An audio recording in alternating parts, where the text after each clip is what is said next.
hearts, let me tell you something. Woo! It used to be hard for me to be a servant of the Lord. It used to be so hard. And the struggle was, it was almost like it was draining, like I didn't have a balance or something. I don't understand. At the time I didn't understand why whenever I would serve the Lord, I would just put so much of my effort into it. But when you truly serve God, it's effortless. So I was whispering in my heart, Lord, why is it so easy to serve you now than it was before? He said, because you're not trying to keep anything from me. You're not trying to control your own life. Every aspect of your life, when you surrender it to God, serving Him becomes effortless. It becomes joyful. You don't have to struggle in your life. Even in the struggle, it's a joy to serve God. And it doesn't take any effort to serve Him who loves you. If it's an effort for you to serve someone, for you to serve a God that loves you, then you're not doing it right. That revelation of knowing that, I was like, okay, well, I can't hide anything from you, so, I mean, why even try?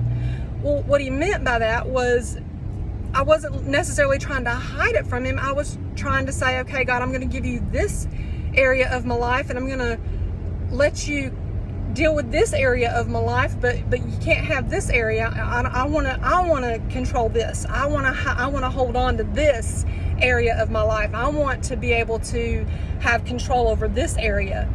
And so in every aspect of your life, whenever you try to hold on to something that you know that you think that you can control better than God, it becomes exhausting. And you are trying to do it from a mental perspective, a physical perspective, rather than understanding that God has such a better way of dealing with things than what we do. And, you know, His ways are truly higher than our ways. And when He tells you that you just have to surrender everything to Him, everything in your life becomes better. It's clearer.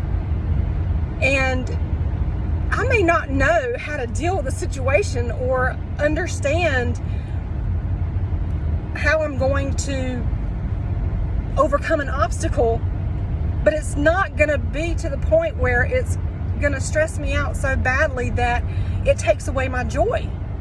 And so whenever we try to control these things, it frustrates us and we act on our emotions, and we can't do that.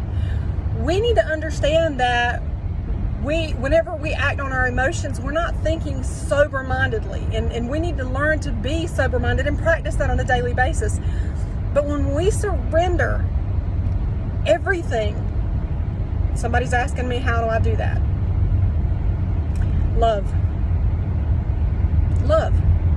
Without love, you cannot have a relationship with the Lord. Without love,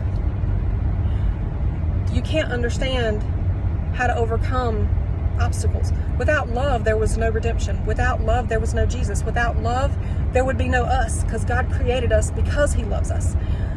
Without love, we wouldn't exist. And it all surrounds around love. And that's what it's about. It's not about religion. It's not about relationship per se, but it's about love. Because without that love, there would be no relationship. And, you know, you can talk to God and not understand Him on that basis of love. But when you understand Him on that basis of love, it becomes so much easier to understand how to live your life with the love of the Lord. Even whenever you're in connection or communication with people that reject you, people that you may not get along with, even people that you may not understand. All I can tell you is that when you learn to surrender yourself to the Lord and you just let go of not per se of not just sit there and do nothing, obviously, but God's going to show you how to do those things. But whenever you try to control them and you can't control them, or you can't control the situation, you get frustrated, you get aggravated. Well, why would you get frustrated over something you can't control? Let it go. Just let it go. Let it go. Just let it go.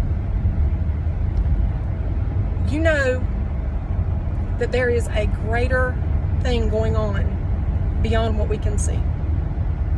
If you know Jesus and you want a deeper walk with him, he said, seek my face.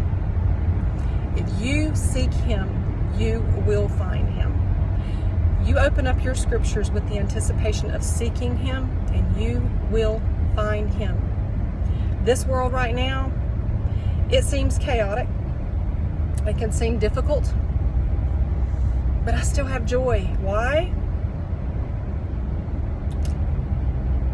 Because there are seeds that are planted out there, and people are looking for Jesus. There are some people that are rejecting him, but there are still people out there that are looking for him. And if you pray and you seek the face of God, he will show you what to do. He will show you where to go, how to get out there and be a vessel for him. Because if we can't do it in a building, in a church building, then bless God, we can do it out in the world, okay? Because we are the church, people, and we need to be a blessing to other people by our words, by our walk, by our joy. People are going to look at us and go, wait a minute, why are you smiling so happy? Why, everybody else is gloomy and they're following all this, wearing masks. And there's nothing wrong with wearing masks. I mean, I wear a mask. And, but still, I walk around, praise God. Hey, brother, how you doing? And I'm standing in line and I'm praying for people because the Lord's telling me to. I'm telling you guys, you don't have to sit in your homes and Zoom. You don't have to sit in your homes and pray. Get out into the world and pray. Get out into the world. Be a vessel. Be a voice. Be a voice for the Lord. Be a voice for him. I'm telling you guys, it is amazing to be out in this world and not have worry, not have concern, because I know that God's got this. I know he does. If he can heal me from depression and he can work in my own life from a personal perspective and he can do things that I, in my own mind, can't comprehend, I know my God lives. I know my Redeemer lives. And I know that there is a way. And when there's not a way, he will make a way, because he is God and I am not. I'm telling y'all, be blessed. Walk in that joy. And just know to just give everything that you have to God. Stop worrying, stop stressing over it, and stop trying to control something that you have no control over, and just let God take control of that and stop worrying about it. Y'all have a blessed day.